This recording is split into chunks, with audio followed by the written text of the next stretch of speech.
Still got to put the refractory in it, but I got my burners working perfect.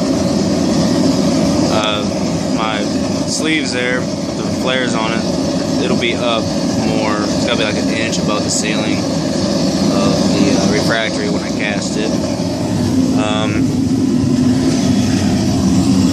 I don't know, I'd say I'm running about 10 psi maybe, something like that.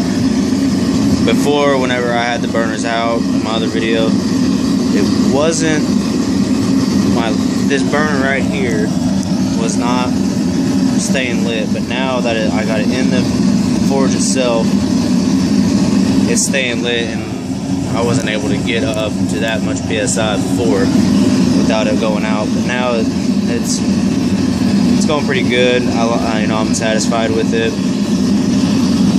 It's gonna be a good forge.